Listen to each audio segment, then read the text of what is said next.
Hello everyone, welcome to Lead Trade. So today we are going to discuss some questions based on critical reasoning section. काफी important topic है exact exam के लिए. So let's start. Before starting this video, I would like to mention about our CAT 2019 course. If you are planning for CAT 2019, then you can enroll for this particular course. Right now there is a 30% discount going on, and the discounting price is 12,600 for our full course. तो अगर आप enroll करना चाहते हो then you can enroll at www.elitestreet.com. So let's start this particular video. So this is the first CR for today. A recently published report places the percentage of people in the country who know a person who suffers from diabetes at 90%. Responding to this report, a well-known doctor said that since the expected level of diabetes is only 5 per 100 people, so at any given time if a person knows 50 people, there is a good chance that at least one of them is suffering from diabetes. अच्छे से paragraph को समझो, वो क्या कहना चाह रहा है. वो बोल रहा है कि 90% पीपल ऐसे होंगे जो किसी ना किसी एक पर्सन को जानते होंगे जिसको डायबिटीज होगा. अब उस रिपोर्ट को रिस्पॉन्ड करने के लिए एक डॉक्टर ने बोला कि हर 100% में से 5% ऐसे होते हैं जिनको डायबिटीज होता है. So at any given time if a person knows 50 people, तो अगर किसी भी टाइम में अगर हम देखें कि अगर कोई पर्सन 50 पीपल को जानता है, then there is a good chance that at least one of them is suffering from diabetes. तो ऐसा चांस है कि कम से कम एक पर्सन ऐसा जरूर होगा जो सफर कर रहा होगा डायबिटीज के साथ. ये हमारे पास पैसेज में गिवन था. Now question is asking about which of the following conclusions can be drawn from the above paragraph.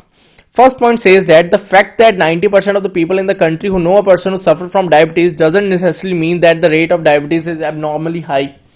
क्या फर्स्ट पॉइंट कंक्लूड कर रहा है? अगर हम आर्गुमेंट को देखें, argument was 90% of the people in the country know somebody who is suffering from diabetes. तो अगर हम कोई हाइपोथेटिकल केस मान के चले where one person is suffering from diabetes and is known by everybody in the country, it follows that 100% of the people know a person who is suffering from diabetes, and yet the percentage of the actual population who is suffering from diabetes is very low.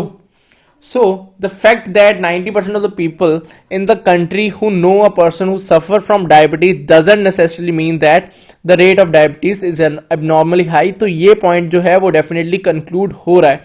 तो this can be our answer. ये हमारा answer हो चुका है. बाकी options को भी check कर लेते हैं. Second point says that the current level of diabetes is not normal. क्या ये ऐसा कुछ लिंक्ड है कि तुम इसको आंसर दोगे कि बी तुम्हारा आंसर हो? Current level of diabetes is not normal. क्या तुम इसको कंक्लूड कर सकते हो? नो, किसी भी हालत में ये कंक्लूड नहीं कर सकते, ये डायरेक्टली एलिमिनेट हो जाएगा. Third point says that it is highly unlikely that the figures mention in the report are true. किस बेसिस पे वो कह रहा है कि फिगर मेंशन जो है वो रॉन्ग है? ऐसा कुछ भी नहीं है. So you will have to remove this as well. Last point says that if a person with diabetes is given a percentage, then the actual percentage of people with diabetes is actually high. As such, ऐसा कुछ भी mention नहीं है कि तुम ये चीज conclude कर पाओ कि अगर पर्सन जो है उसको एक परसेंटेज की टर्म में दिया जाए वैल्यू, तो जो एक्चुअल परसेंटेज पीपल आएंगे जो डायबिटीज के पेशेंट्स हैं वो हाई होंगे.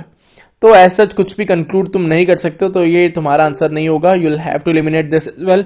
So our answer to this particular question will be A part. I hope it is clear to everyone. तुम्हें समझ में आया होगा कि हमने A को पिक क्यों किया है.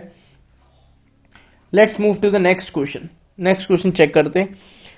It is given that in the past year, Birmingham has reported a high rate of motor vehicle deaths. Investigations from the last several years indicate that the traffic violations in the city have been very high. The investigators have come to the conclusion that non-compliance with traffic rules has led to the high motor death rate. Which of the following strengthens the hypothesis of investigators? First point says that most of the people who died in motor accidents were penalized earlier for traffic violations. B point says that the city has a very high number of repeat traffic offenders. C says that the majority of motor accident deaths were related to overspeeding. D says that more than one of the above. So according to you, what should be the answer? Hypothesis के according क्या उसने बोला है कि जो higher number of traffic violations हो रही है उसकी वजह से जो डेथ रेट है या फिर जो नंबर ऑफ डेथ्स हैं वो इंक्रीज हो रही हैं. यही उसने पूरे जो पैसेज में यही उसने कंक्लूड किया इनमें कि higher number of traffic violations की वजह से नंबर ऑफ डेथ्स जो है वो इंक्रीज हो रही है. नाउ हमारे पास जो ऑप्शन सी था, the majority of motor accident deaths were related to over speeding, तो क्या ये इसके साथ जा रहा है कि जो हाइपोथेसिस था हमारे पास कि number of traffic violations increase होने की वजह से हमारे पास डेथ रेट इंक्रीज हो रहा है, तो क्या ये उसके साथ अलाइन कर रहा है कि वो स्ट्रेंथन कर रहा है या नहीं कर रहा? It is given that the majority of motor accident deaths were related to over speeding. तो ओवर स्पीडिंग मीन्स कि वो ट्रैफिक वायोलेशंस कर रहे थे, तो उसकी वजह से जितने ज्यादा ओवर स्पीडिंग हो रही है उतने ही ज्यादा एक्सीडेंट्स हो रहे हैं। सो ये तो हमारा स्ट्रेंथन कर रहा है, तो ये वाला पॉइंट तो डेफिनेटली स्ट्रेंथन हमारा कर रहा है। नाउ बचे हैं हमारे पास ए एंड बी पॉइंट। अब बी पॉइंट में गिवन था the city has a very high number of repeat traffic offenders. तो high number of traffic offenders होंगे, लेकिन उसने रिपीट ट्रैफिक ऑफेंडर्स को लिंक नहीं किया है इसके साथ नंबर ऑफ डेथ्स के साथ में। तो अगर वो नंबर ऑफ डेथ्स के साथ उसको लिंक नहीं कर रहा है तो वो स्ट्रेंथनिंग वाला पॉइंट भी नहीं होगा, because number of repetitive traffic offenders होते चले जाएं लेकिन डेथ्स के बारे में कुछ भी मेंशन नहीं है, तो तुम्हारा बी जो है वो आंसर नहीं हो सकता है। ए पॉइंट के लिए चेक करते हैं। Most of the people who died in motor accidents were penalised earlier for traffic violations. हमारा हाइपोथेसिस था कि number of traffic violation increase होने से नंबर ऑफ डेथ्स जो है वो इंक्रीज हो रही हैं। अब ए पॉइंट में गिवन था most of the people who died in motor accidents were penalised earlier for traffic violations.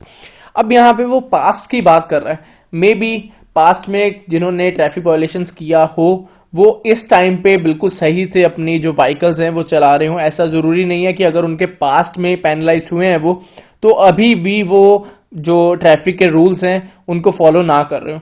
तो उस चीज का अगर पास्ट की बात हो रही है उसका प्रेजेंट के साथ कोई भी लिंक नहीं है।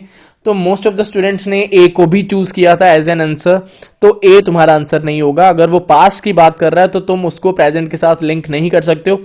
पास्ट में जो चीज थी वो प्रेजेंट में चेंज हो सकती है। मैंने एक एग्जांपल पहले भी दिया था इन क्वेश्चंस के लिए कि अगर सचिन तेंदुलकर पास्ट के टाइम में बहुत अच्छे बैट्समैन थे, अगर उनको आज के टाइम में अगर बैटिंग करनी पड़ेगी तो वो उतने अच्छे बैट्समैन जो हैं वो प्रूव नहीं हो पाएंगे। तो पास्ट की जो कंडीशंस है उनको हम प्रेजेंट में अप्लाई नहीं कर सकते, ठीक है। तो प्रेजेंट में हमारे पास कुछ ऐसा होना चाहिए जिसके साथ हम कह पाए कि ये चीज डेफिनेटली ट्रू होगी। ए पॉइंट डेफिनेटली ट्रू नहीं हो पाएगा, सो वो स्ट्रेंथन भी नहीं करेगा। सो हमारा जो आंसर हो जाएगा that will be C part, not D. More than one of the verb नहीं होगा, ए एंड सी नहीं होंगे, only C part will be there. I hope it is clear to everyone. Let's move to the next CR. It is given that the unduly regulated governance, not the changes in weather conditions, is responsible for poor crop production in state A since its new government came to power. The neighboring state B has also experienced similar climatic conditions, but while the crop production has been tumbling in state A, it has been rising continuously in state B. तब उसने पूरे passage में क्या बोला है कि weather condition जो है वो रिस्पॉन्सिबल नहीं है poor crop production in state A के लिए। जो अनड्यूली रेगुलेटेड गवर्नेंस है वो जो है रिस्पॉन्सिबल है कि उसमें क्रॉप प्रोडक्शन जो है वो पुअर है स्टेट ए में। साथ ही साथ उसने ये भी बोला कि जो स्टेट बी है उसमें भी सेम क्लाइमेटिक कंडीशंस है, लेकिन वहां की जो क्रॉप्स हैं वो अच्छी हुई हैं rather than in crops in state A. अब वो बोल रहा है which of the following if true does most to weaken the argument presented above.